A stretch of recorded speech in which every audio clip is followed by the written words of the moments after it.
And it's a very big keynote because Adam is our own, and that makes him very special, and he's done amazing things, and lots of people have done amazing things, but the fact that you are one of our own is also what makes you stand out.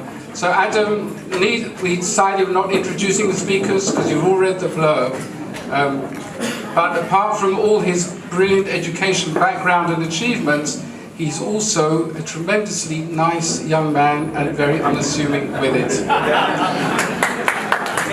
And without any further ado, I present Adam Green at 2:02.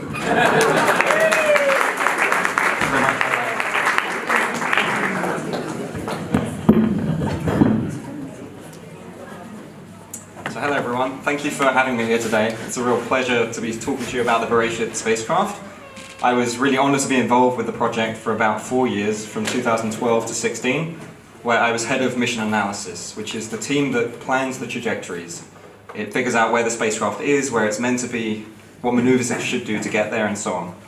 Really how to take that from A to B. So, Space AL and the Refection spacecraft ended up landing a little harder than we expected back in April of this year, of last year, but ended up making Israel the 7th country to orbit the moon. It was the first private spacecraft to ever get to another planetary body, and it was the cheapest, lightest spacecraft to get there. But this success kind of looks inevitable when you look at what space AL become. You look at the amazing images that are on the front page of newspapers. It's hard to see why this wouldn't have been such a success given Israel's engineering prowess and so on. So today I want to take you right back to the start of what the organization looked like at the beginning, partly from my perspective, how 3 guys in an office in Tel Aviv just managed to pull this off, and then talk about the mission itself, talk about some of the takeaways for me, and then some of the broader meaning of space and particularly of this mission if I can. So you may be familiar with this photo. This was taken about 60,000 kilometers away from the Earth. You see the Earth in the background with the Israeli flag in the foreground, and we managed to build this amazing spacecraft that sat on top of a SpaceX launcher and flew, and we had a control room that wouldn't look out of place in NASA or in a Hollywood movie, but this was our first go at designing the spacecraft. Looked way different. This was the first office that we had in Tel Aviv. So how did we get from these offices to these, from this spacecraft to this? So back in 2007, there was a competition founded by Google and the X Prize Foundation.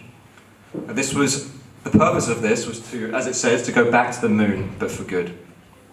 Much like the aviation prizes of the 1920s with Charles Lindbergh and so on, the purpose of this was to get people interested in aviation, specifically space exploration, and to get people interested in science, technology, engineering, and maths. So they were really using this as a vehicle to do so. Now this started in 2007. It was the largest incentive prize in history. 30 teams around the world signed up, and you win the $20 million by landing an unmanned spacecraft on the moon, traveling 500 meters, and sending images and video back. Now, at the end of 2010, one Israeli guy called Yariv Bash decided to sign up an Israeli team 3 years after the competition started. So it was the last team to sign up in typical Israeli fashion. They had a month and a half before the deadline ended. And he decided to do so by posting a Facebook status saying, we're going to go to the moon, does anyone want to join? That's how this started. Luckily, of the 31 responses to this message, a guy called Kfir Damari responds, and that's how 2 of the 3 founders got together. There was a third guy that was added, a guy called Jonathan, and they literally got together in a bar in Holon and started sketching out what this thing would look like. So these are the original sketches that we have. It shows on the right-hand side a timeline of how long this will take. It has initial sketches of what the spacecraft will look like, sizes, cost, and so on. We thought it would take 2.5 years, cost $10 million, and be the size of a 2-liter Coke bottle. It was $100 million, not 10. It took 8 years, not 2.5, and it was about the size of a small car. So it's amazing that, if anybody that knew about this kind of thing were to see this originally, it would be embarrassing. To have got from this to something that actually worked was incredible. And $100 million might sound like a lot of money in the end, but let's put it in perspective. The Apollo missions, if they were performed today, would cost about $200 billion. The Indian unmanned mission to the moon that crashed a couple of months ago cost $50 million more than ours. And the film Gravity, a film about space, cost the same as our actual space mission. So, as I said, 30 teams signed up. There was this one Israeli team, the last one to sign up, with a lot of chutzpah. They met a guy called Maurice Kahn, told them of the plans to do so, and he said, "Do you have any money?" Which they said no. So he was the first donor to give $100,000.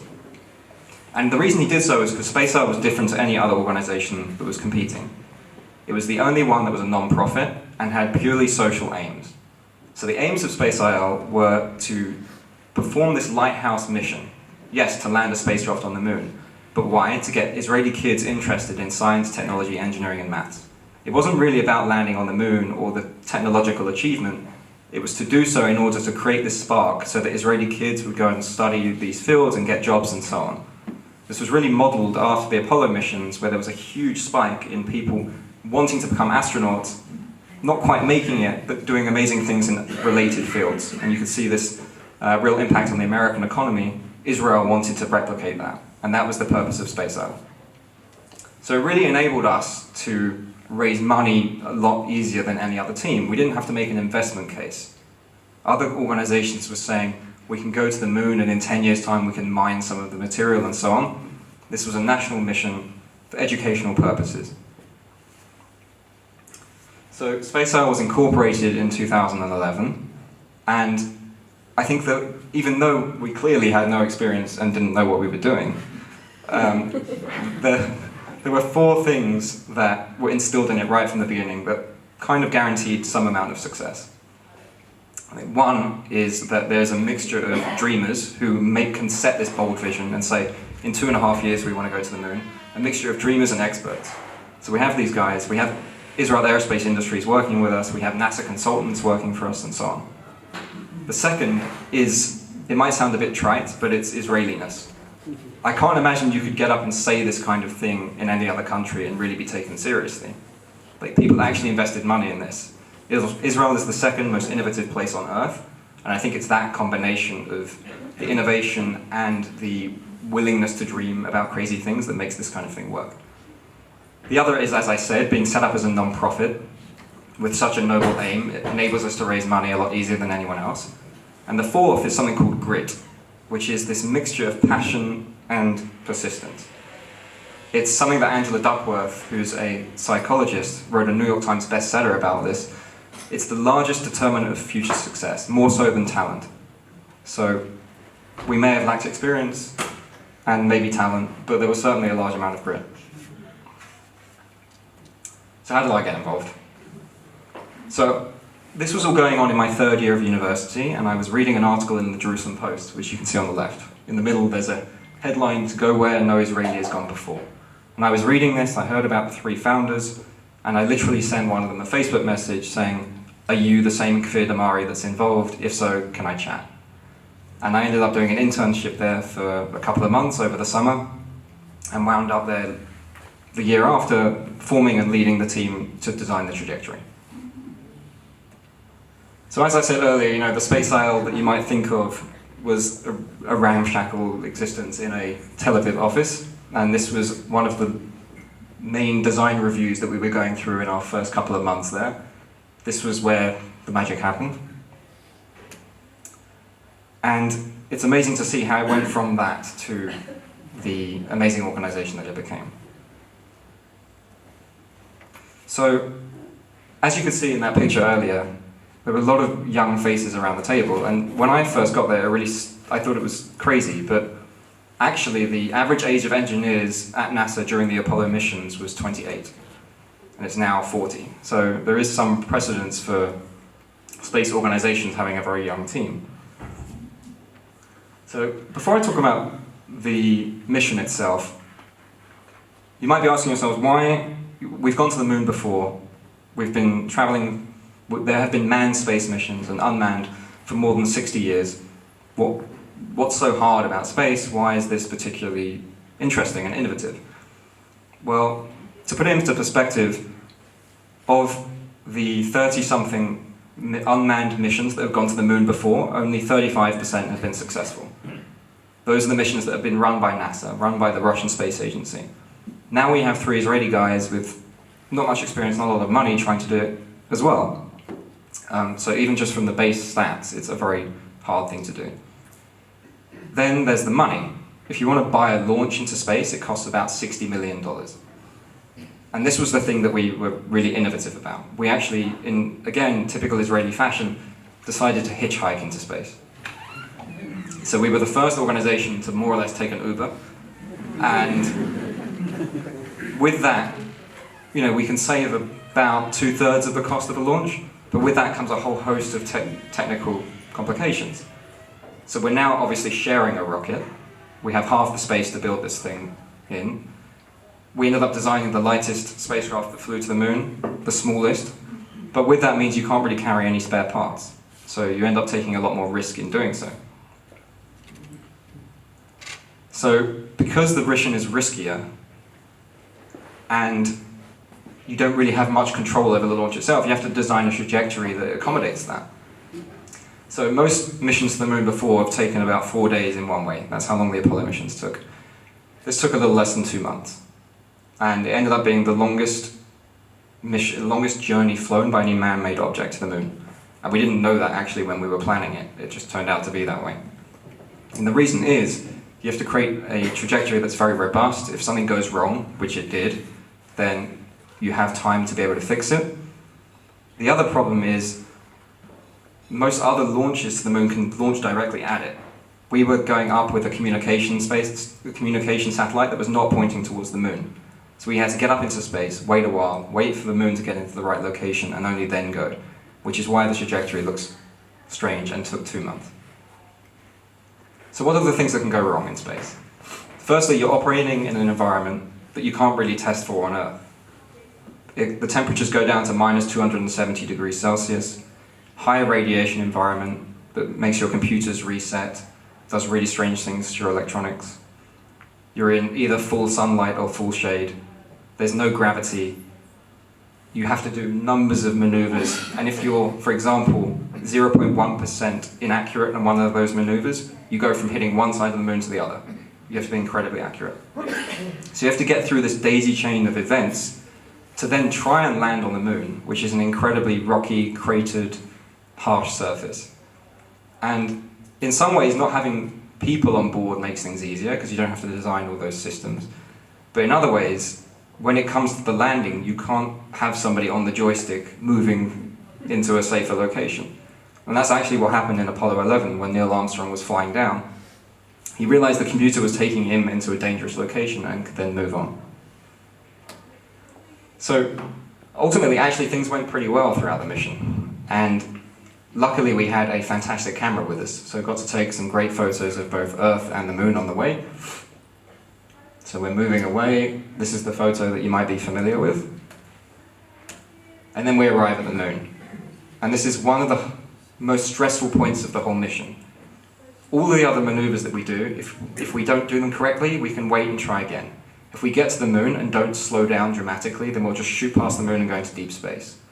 So I was actually there in the control room for this, and you could hear a pin drop. Everybody was really quiet until the moment that they said, yes, we finally orbited around the moon.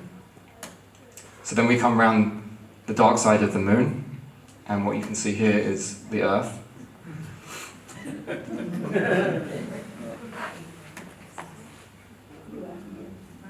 And then we orbited the moon for a couple of weeks, waiting for the landing site to get into the right location and so on. So although the mission went pretty smoothly, there were a few mishaps that happened. One is there is a sensor that determines where you are pointing in space. So our team's job was to figure out where you are, but there's another team that had to say where you're pointing. And to do that, they use cameras. Now what happened was during the launch, some dust got in these cameras. And when we got into space, they were blinded, so we couldn't figure out where we were actually pointing. So we had to develop a way of turning the spacecraft around such as they wouldn't get blinded by the sun. Another one, I said earlier that radiation makes the computers reset. We had so many resets and missed a number of maneuvers that it ended up taking us a bit longer to get there than we hoped. But I think a team having never done this before actually helped. We didn't really know what kinds of things to expect, and they just seemed to roll with the punches. So these two photos were the last two that were taken. As we attempted landing, there was a problem with one of our sensors and we ended up crashing into the surface. But before doing so, at about 10 kilometers, we snapped these two photos. Israel's flag with the moon in the background, and then the cratered moon surface just before we lost contact. So we ended up crashing about 13 kilometers from our planned landing site. Although we didn't land, we definitely left a mark. Here is a picture of that a NASA spacecraft took a couple of days later, and you can see there is a streak along the moon's surface, which wasn't there before. So Israel has definitely scratched the moon, at least. So then it partly begs the question as to whether this was a success or not. You know, we set out an aim of landing on the moon. We didn't. But there was also another overarching aim, which was to inspire Israeli kids and so on to get interested in science and engineering. I think it was successful, definitely. And that's based on the meeting of our original aim, which was to get kids interested in this. Loads of Israeli kids around the country, we visited 200,000, they wrote into us, it was a huge impact. You can see a snippet here of some of the responses we got, but I'll just go through a few that meant a lot to me specifically. So there was this guy that said his 8-year-old daughter decided she wants to build spaceships when she gets older. There was another one just before we started landing, said, if you can make it, believe in yourselves, today you will bring pride to Israel and the whole world. So there was a lot of this stuff coming in. And the ex-CEO of Google himself said after we crashed, when Google and XPRIZE partnered in 2007, our purpose was to help inspire the next generation of engineers. You have already inspired millions. So although we certainly didn't land, I think the original aim was met. Not only that, it made history as being the first private spacecraft to orbit another planetary body. Israel is now the 7th country to orbit the moon, cheapest, lightest, and so on. It's just we didn't quite reach that final aim. I think you can also draw a lesson about goal setting. Had we have said, we're actually only going to orbit the moon and still achieve this aim, then we would have deemed it a success. The second scenario is, if we said we're going to orbit the moon, we get there, and then we say, well, we may as well try landing, and failed, we also wouldn't be having this conversation. We've tried and failed, but overall it was a success. So I think that by setting bold aims, you risk some amount of failure, but that's in order to meet the overarching aims. So here is a picture on the bottom right of thousands of people gathered in Rabin Square in Tel Aviv when they were watching the final landing. And the president was there, one of our founders is talking there. And in the top left was actually a manufactured image from some of our marketing material, like many, many years before that. So this was always the end that we had in mind, that if we could create this kind of impact, then mission complete. And it's amazing for me personally to have been involved for a number of years, kind of thinking it's a bit pie in the sky, to then actually see these two photos next to each other and that vision has been realized. So apart from the educational impact, there are many people around the world. So we have the former head of NASA, the current head of NASA, Buzz Aldrin himself, writing in saying what an achievement it was. But for me, my personal favorite was just before broadcasting the landing itself, there was an African pastor, you can see at the bottom here, Jonathan Kayungai, said, "Glory be to the God of Abraham, Isaac, and Jacob." That there was this amazing impact beyond the science community, beyond the Jewish community even, but that still had some amount of pro-Israel and religious message. Then there are a few personal moments for me that were really meaningful. Firstly, as I've said throughout the talk, I think that it's hard to know where this thing is going to end up. There are many times throughout working there that we were close to running out of money. There was a technical fault that meant that the mission was going to be over. Having actually seen this thing take off and get as far as it did on a personal level, it was really meaningful. But also there were some really amazing moments along the way. One is meeting Buzz Aldrin, who came to our offices in 2015, and we got to present our plan to him. And we ended up getting into a bit of a heated debate about how you arrive at the moon. He was obviously right, because he's been there. But I had a good go at giving my opinion on it. So that was a highlight for me. And having someone like that validate the work we were doing and then stay involved throughout the whole mission was a pleasure. Another thing about the team as well was I think it represented a great cross-section of Israeli society. So for example, we had a chief system engineer, a guy called Alex Friedman, who you can see on the left in the kippah and then sitting on the high chair on the right-hand side. He was originally from Moscow, and his father was sent to a gulag in Kazakhstan for 7 years for trying to raise funds for Jews to get out of Russia. And to quote Alex, whilst this mission was actually ongoing, "The boy from Russia who was not accepted to study physics because he was a Jew is now part of a team that is sending off a spacecraft containing a disk with the Hebrew Bible scanned on it." So not only was this an amazing feat for the Jewish and Israeli people, for him personally it was a huge deal, and he managed to get, as he said, the whole of Tanakh scanned onto a disk that went up with the spacecraft. I love this photo on the left because he's actually reading Tehillim just before planning a maneuver. So I think we had a bit of a guiding hand throughout this process as well. There was a number of religious people involved, and I don't quite know how this works, but apparently there were Shomer Shabbat keyboards and mouse. There were no maneuvers planned on Shabbat. We are the only mission to have ever signed a launch contract that has a clause that says we cannot launch on Shabbat. So there are a lot of religious firsts in this, I think, as well.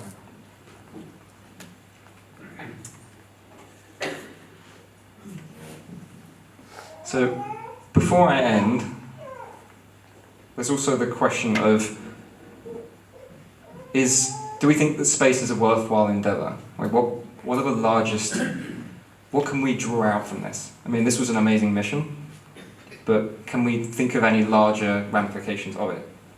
So firstly, there are the direct benefits. I think space has brought to us GPS, better weather control, agriculture, and so on. But also, there is this, it is an amazing vehicle through which we can measure our achievement.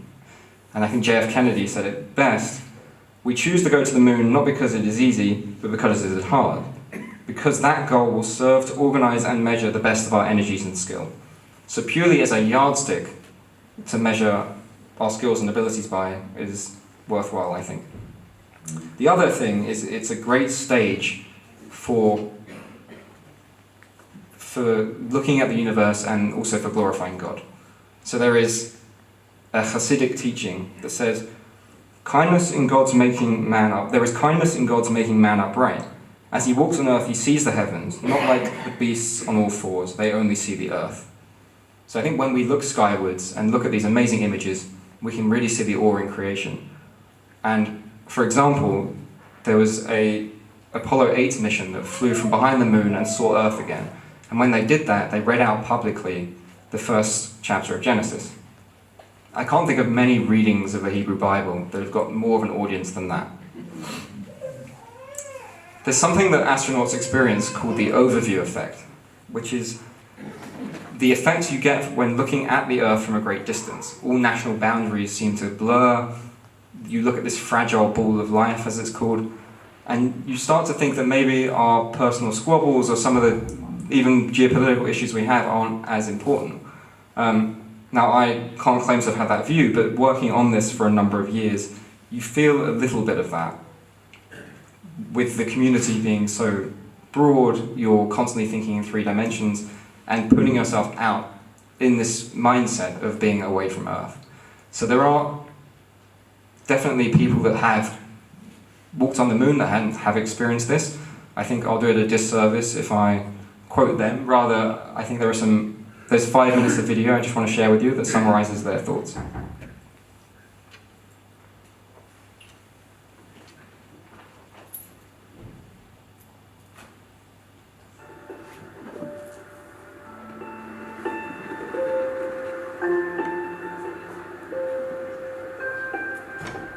The biggest joy was on the way home.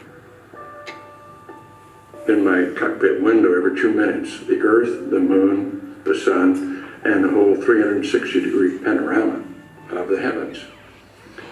And that was a powerful, overwhelming experience. And suddenly I realized that the molecules of my body and the molecules of the spacecraft, the molecules in the body of my partners, were prototyped and manufactured in some ancient generation of stars. And that was an overwhelming sense of oneness, of connectedness. It wasn't them and us, that's me, that's all of it, it's one thing. And it was accompanied by an ecstasy, a sense of, oh my God, wow, yes, an insight, an epiphany.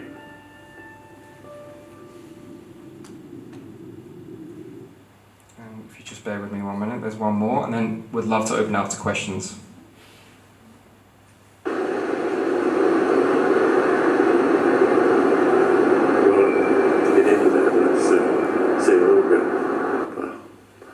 Came about. After we left.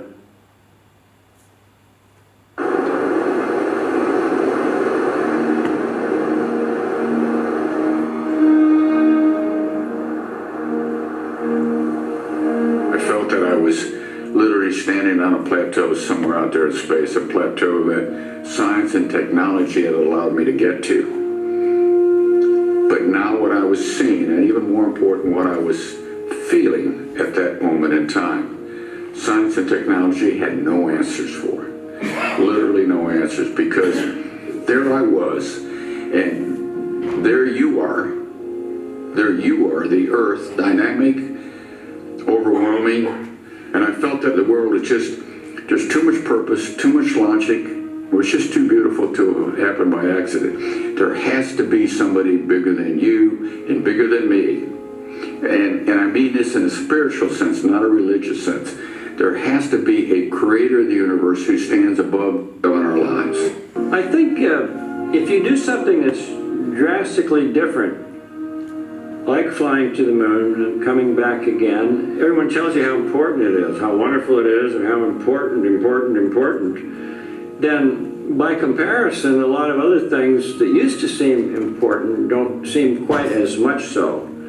And I'm not saying that I'm able to face life with greater equanimity because I've flown to the moon, but I tried to. And maybe some of our terrestrial squabbles don't seem as important after having flown to the moon than they did before. We learned a lot about the moon, but what we really learned was about the Earth. The fact that just from the distance of the moon, you can put your thumb up and you can hide the Earth behind your thumb. Everything that you've ever known, your loved ones, your business, the problems of the Earth itself, all behind your thumb, and how insignificant we really all are. But then how fortunate we are to have this body and to be able to enjoy living here amongst the beauty of the Earth itself.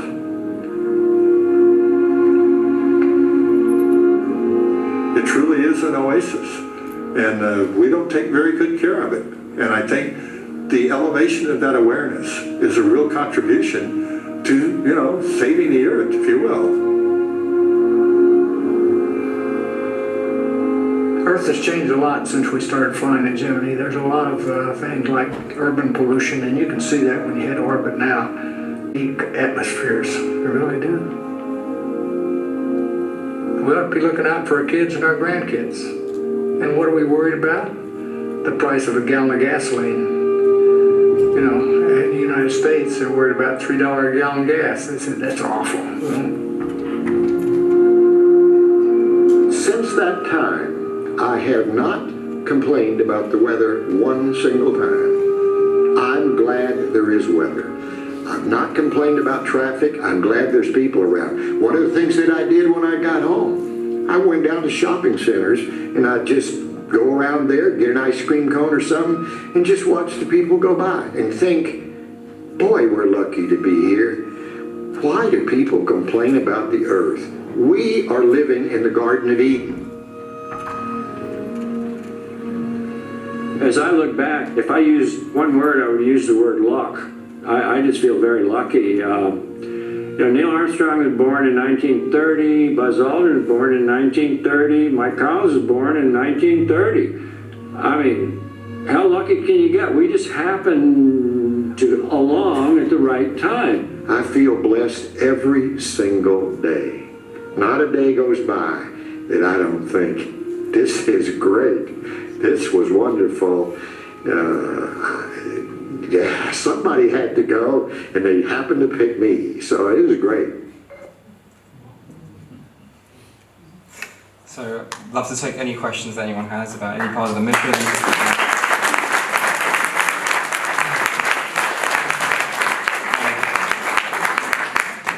First of all, thank you, that's absolutely brilliant. Absolutely no doubt that your project was a resounding success on so many levels. Not least of which, if they produce another Yiddish dictionary, I think the word kvel. But my question is, do you know if there's any appetite either at private or governmental level in Israel to go back into space? Yeah, so recently we had a new investor in a Bereshit 2.0, donated $1 million to find a new CEO and basically set up a new team. I don't know what the mission is going to be next, and neither do a lot of people that were involved in this one, but there's certainly growing appetite for another mission. The tech has also been bought by an American company as well. Yeah, Avi. And if there is going to be a second version, do you have any interest in being involved again? I think, for me personally, the mission would have to be substantially different. But also part of me thinks, we met our aim of the educational aim, so I wouldn't want to get involved if it's really just a technological feat as well. What was it that made you leave in 2016 as opposed to sort of carry on? Yeah. Into the launch? So a lot of the trajectory planning work happens early on. You plan the trajectory, you figure out where it's going to be, and then that sets the constraints of all the other systems. And then you hang around for a couple of years and wait for it to fly. And I was honestly seeing the deadline be extended and the launch date extended, and I couldn't really hang around any longer. And what was your role on launch day itself? Just a spectator. Yeah, I was there at the control room for when we arrived at the moon. I got to sit actually with the engineers in the control center, watching the data come back, and then for a maneuver that happened just before that as well. So, just a very eager spectator. Sorry? In your hood. If the creator of the universe wanted life on Mars and the Moon and other planets, he presumably would have put it there. What is the ultimate goal and reason for space exploration and going to the Moon? Yeah, I think there's a few levels of it. One I alluded to earlier, which is the direct benefits. So you have GPS satellites, you have satellites for security to help monitor crops for agriculture and so on. Then there is, I think it is kind of like providing a stage for awe-inspiring images and moments. Like we spend billions of dollars every year on entertainment and football, or whatever it might be. And I think that space provides as much, if not more, value from just from a kind of an awe perspective. And then there's also satisfying, trying to answer those really deep questions. And without a lot of space technology, we wouldn't have figured out the Big Bang or other things that could also help answer those big questions that are still aligned with religion as well. There is a search for life, but I don't think many space agencies I mean, there's the work on Mars, but other than that, I don't think it's a serious concern. What's happened to the spacecraft? Is it just kind of in pieces on the moon still? Like Yeah, it's very much smashed on the face of the moon, sadly. It crashed at about 1 kilometer per second, which is pretty fast, yeah. Actually, we took up a laser reflector ray, basically a complicated mirror, that NASA wanted us to take up. So if we were to land successfully, they could beam lasers at the moon, and then they could figure out how the moon moves. Where we think that might have survived the crash, and NASA are still looking for that right now. Can you remind me, you said that you shared the launch, the rocket, you piggyback. I vaguely remember it at the time, but can you just remind me, with who, where, how, where do you launch, who do you share it with, and whatever? So we launched with an organization called SpaceX. It's the largest private launch company in the world. But there's another company that brokers launches. They try and get people together and put them on one launch. So this other company that we worked with found an Indonesian communication satellite that was going up around the time we wanted. Luckily, there were no seriously conflicting requirements between the two, and we had no interaction with the Indonesian organization. It was just through this broker. Are you saying you just slotted your space capsule on their rocket and goodbye? Basically.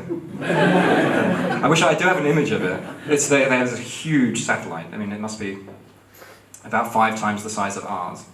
And ours is plonked on top of it. And then on the side is a little US Air Force research satellite. So there are actually 3 of us going up there at the same time. And there's video. Directions are Yeah, all in different directions.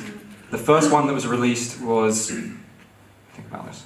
The first one that was released was the communication satellite, then the US Air Force satellite, and then the rocket gave us an extra boost further away from Earth, and then we were released.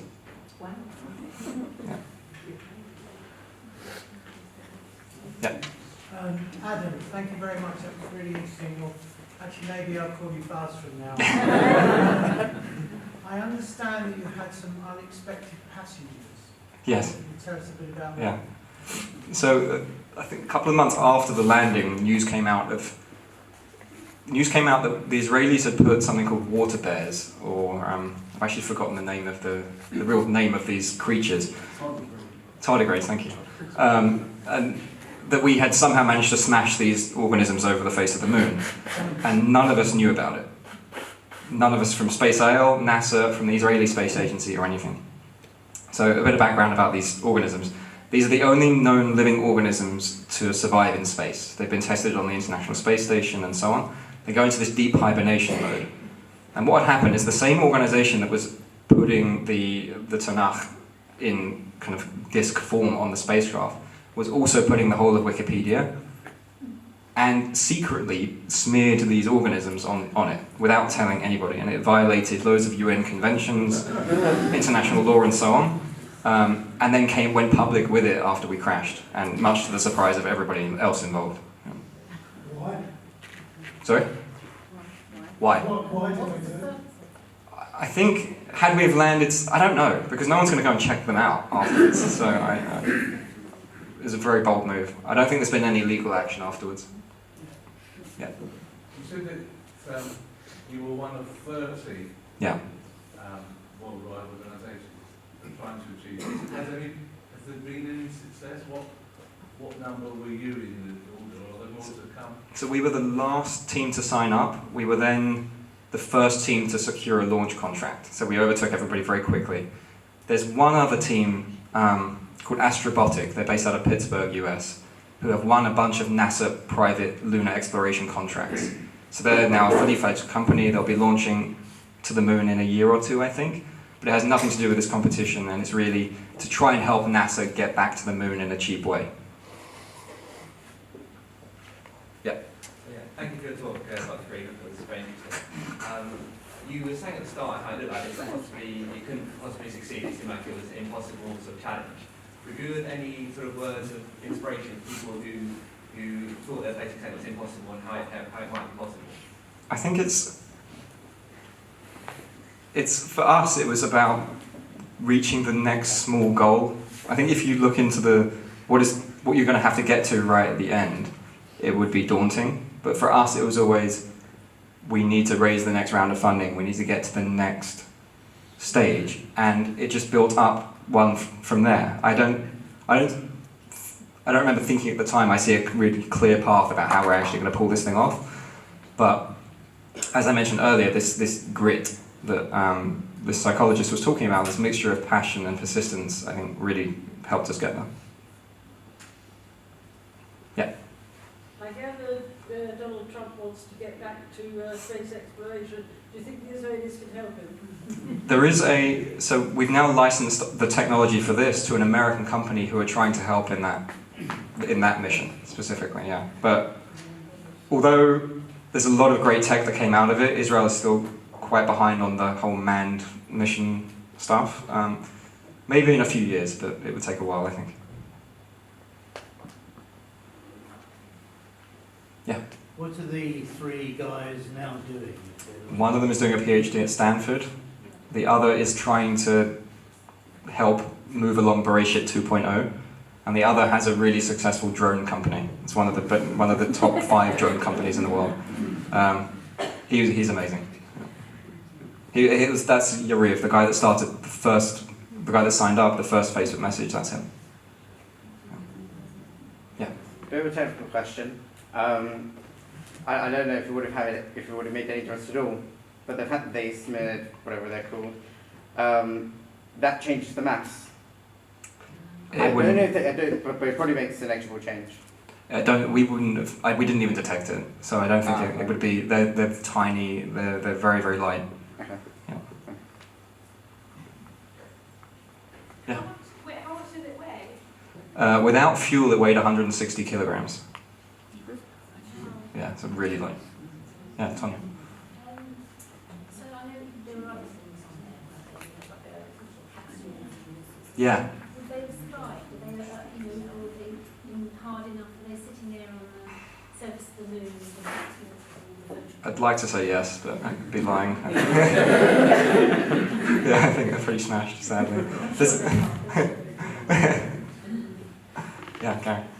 It's not a question, it's a comment. So when I was looking at the couple of slides where you see the Earth, such a long way away, or the moon from the opposite perspective, such a long way, and it made me just think about the ludicrousness of war and killing. It's just like at that moment you think to yourself, what? Yeah, what right. are you doing? And it's that perspective that really does put it in perspective. Yeah. And there've only been a handful of people that have seen the Earth from another alien world, and they all come back fundamentally changed because of that perspective. Maybe everyone should go up there and then everyone.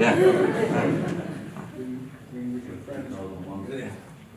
If you had happened to have actually landed on the moon, yeah, what would you have wanted to take from it? What were the experiments, or what was plan B? Yeah, so we actually had an experiment that we were running with NASA and UCLA.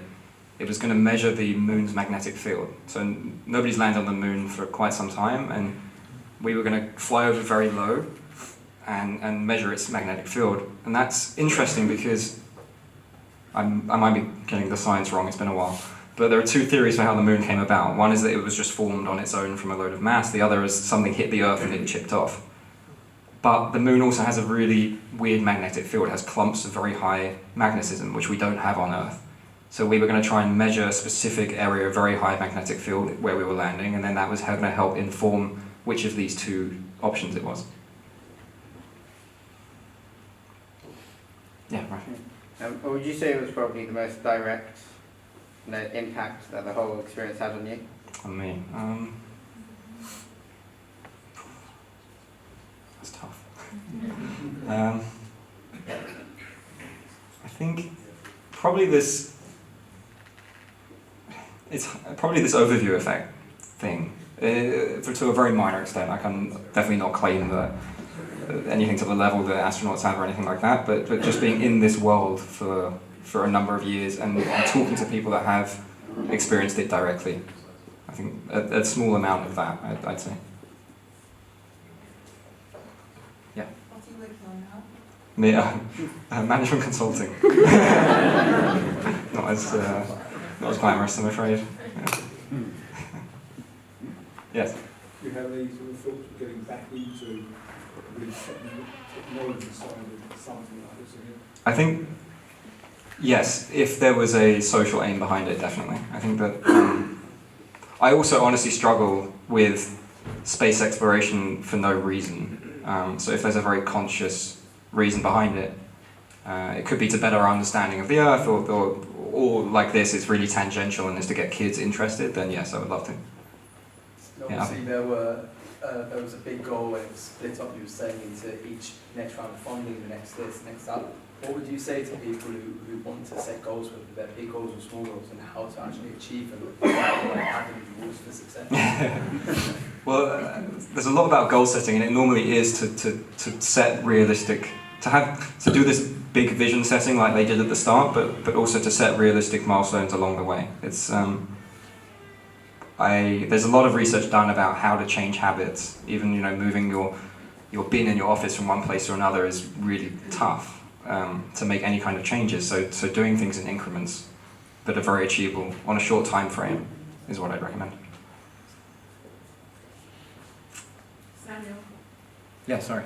As someone who is interested in potentially pursuing a career in astrophysics, what sort of advice would you have for someone like me with regards when you're in the career itself, like how to maintain like good mental health or maintain some good like helping others with regards to like enjoying ways you can enjoy the career whilst also being like interested in that sort of scientific stuff? Well, I think firstly I think it's a really good career for lifestyle balance. Like, although sometimes the deadlines are really tight, it's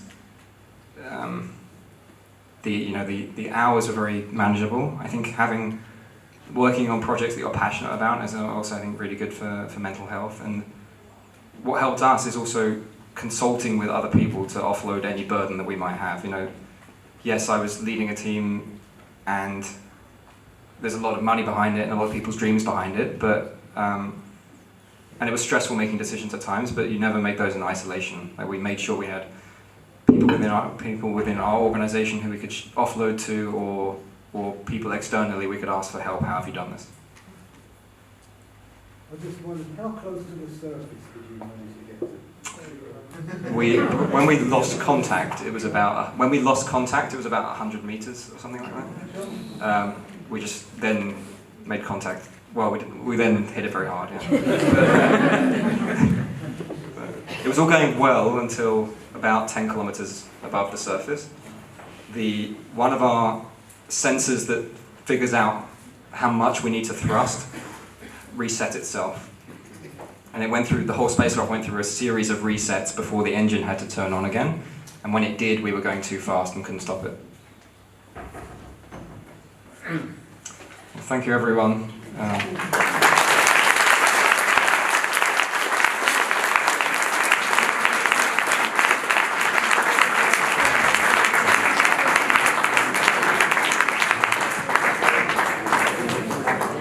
Ladies and gentlemen, wasn't that amazing?